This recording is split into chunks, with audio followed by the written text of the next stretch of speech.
وهنبدأ في هدايا عيد الأم كارت بسيط وظريف وبقلل التكاليف. أول حاجة أنا جبت ورقة كانسون مقاس 20 في 30، هتنيها بالشكل ده كده وهخلي الناحية دي هي اللي فوق.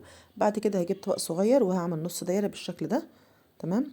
وبعد كده هقصها، هقص الجزء اللي فوق بس، مش هقص الجزء اللي تحت معاه، تمام، بالشكل اللي حضراتكم شايفينه ده. بعد كده جبت ورق A4، قصيتها بحيث ان هي تكون ناقصه كده 1 سنتي من كل جنب بالشكل ده كده. لو مش عندك ورق A4 ممكن نستخدم اي ورق كراسة رسم عادي.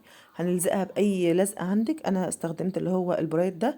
اي لزقه عندك غيرها كل حاجه هتمشي ان شاء الله. وهلزقها بالطريقه دي تكون مساويه خالص، ما يكونش فيها اي فراغات هواء. بعد كده هجيب لون تاني، اي بواقي عندك بقى، ورق كانسون او ورق لوح حتى حلو، هيمشي برضو.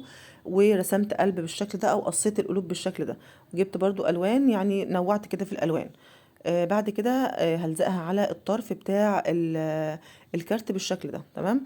هلزق من الناحيه اللي هي الناحيه الشمال دي بالشكل ده زي ما انتم شايفين، علشان طبعا ما يلزقش على الكارت من قدام او على الجزء الابيض، لحد ما خلصت كل القلوب اللي معايا. وهنكمل تزيين، وهنجيب قلبين بنفس الالوان، ممكن نخليهم حجمهم اكبر شويه، وهنلزقهم هنا بالطريقه دي كده، تمام.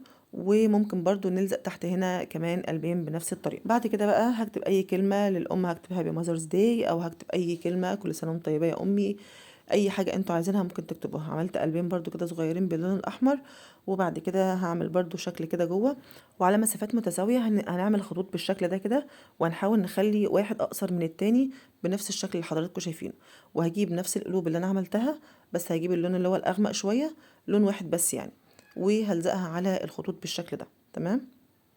طبعا ممكن حضراتكم تعملوا اي لون انتوا عايزينه، او تختاروا الالوان اللي انتوا عايزينها.